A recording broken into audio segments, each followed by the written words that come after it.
Hola amigas, Dios los bendiga. En este episodio, número 14 ya, vamos a estudiar el capítulo 8 del libro de Juan, de los versículos 1 al 11. La historia de la mujer sorprendida en adulterio. Y pues bueno, recordemos que el propósito de Juan al escribir este evangelio lo encontramos en Juan 20, 30-31. Y dice que Jesús hizo muchas otras señales milagrosas en presencia de sus discípulos, las cuales no están registradas en este libro, o sea, el Evangelio, el libro que escribe Juan, pero estas, es decir, las que sí registró Juan, se han escrito para que ustedes crean que Jesús es el Cristo, el Hijo de Dios, y para que al creer en su nombre tengan vida. Ahora repasemos rápidamente cómo Juan, del 1 al 7, los capítulos del 1 al 7, cumplen con este propósito que acabo de leer.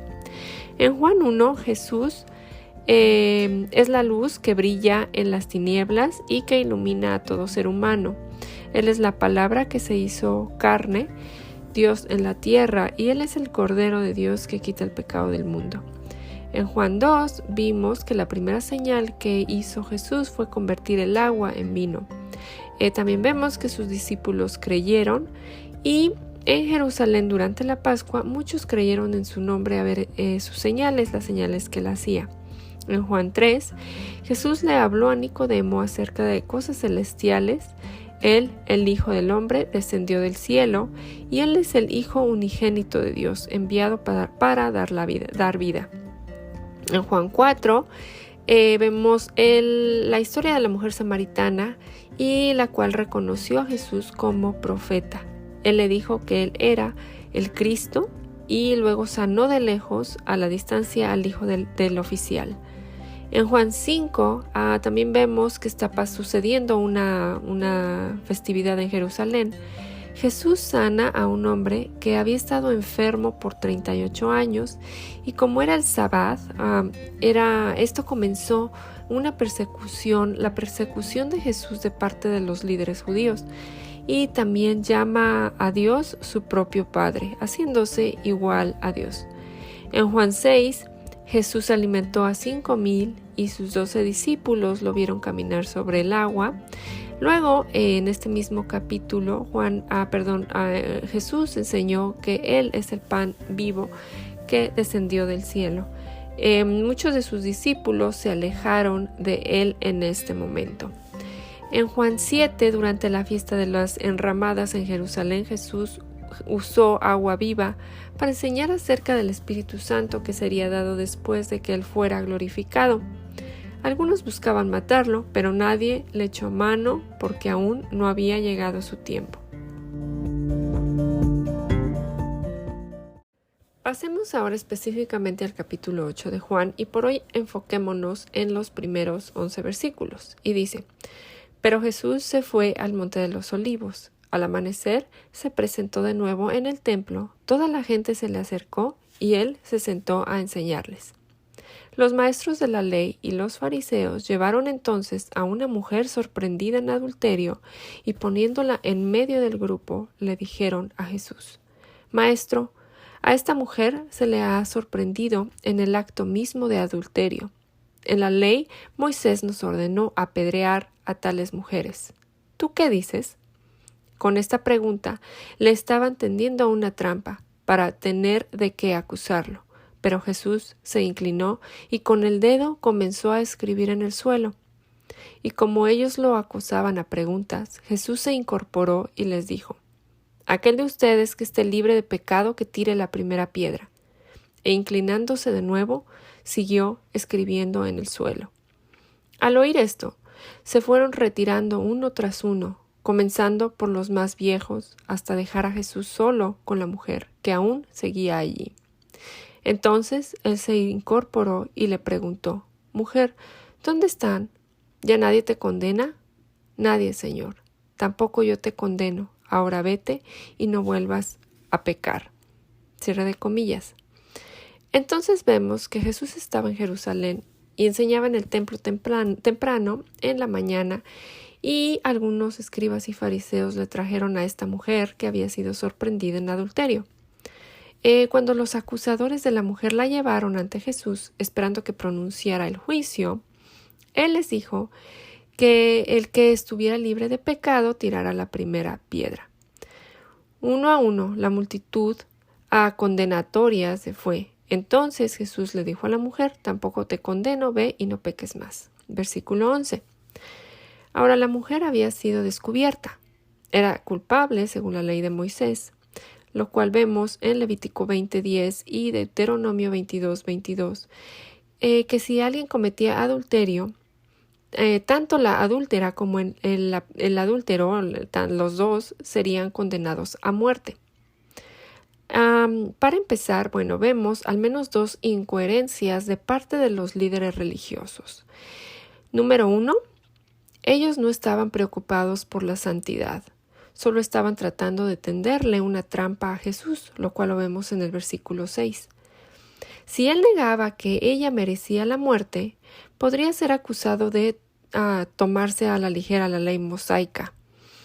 Y si pedía la ejecución de la mujer, las autoridades religiosas podrían quejarse con el gobierno romano de que Jesús estaba pidiendo a los judíos que hicieran algo que solo los romanos podían hacer en esos días, es decir, hacer cumplir la pena capital. Y número 2, ¿dónde estaba el hombre con el que la mujer había cometido el adulterio? Según la ley, los dos tenían que ser condenados. La hipocresía de estos escribas y fariseos era evidente. Ahora vemos que Jesús se inclinó en silencio y comenzó a tratar con el dedo en la arena. Respecto a esto, hay muchas especulaciones acerca de lo que Jesús escribía en la arena. Sin embargo, las escrituras no mencionan nada de esto. Los fariseos y los maestros entonces siguieron cuestionándole hasta que finalmente Jesús se puso de pie y dijo: cada uno de vosotros que esté sin pecado sea el primero en tirarle la piedra. Juan 8:7. La respuesta de Jesús preservó perfectamente tanto la ley romana como la judía y al mismo tiempo descubriría las malas intenciones en los corazones de los acusadores de la mujer.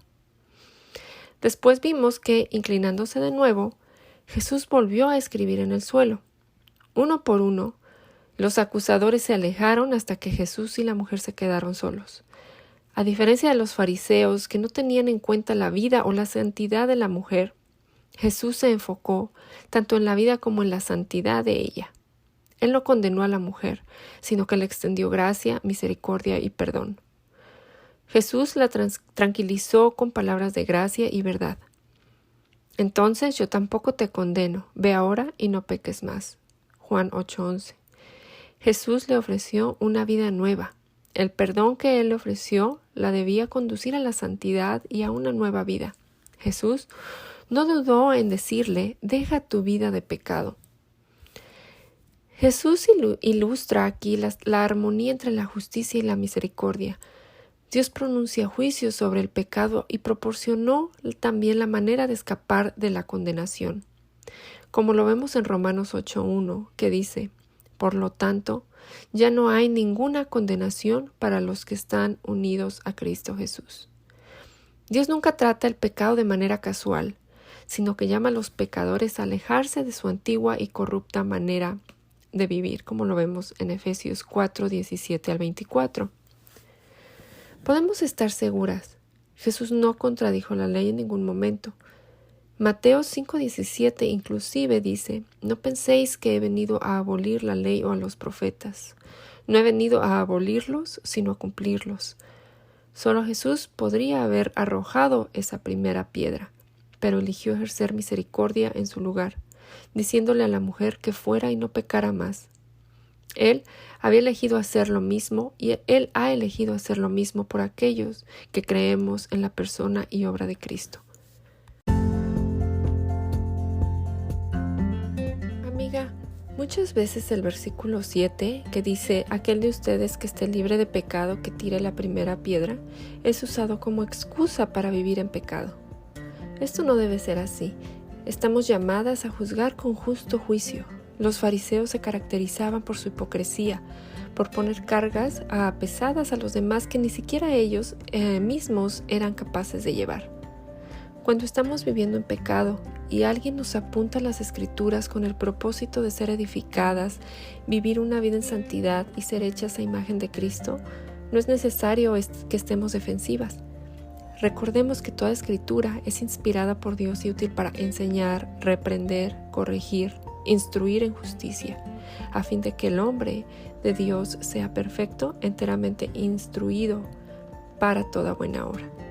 Seamos humildes tanto para recibir como para compartir palabras de exhortación. Bueno, con esto las dejo. Hasta el próximo episodio. Que el Señor las bendiga.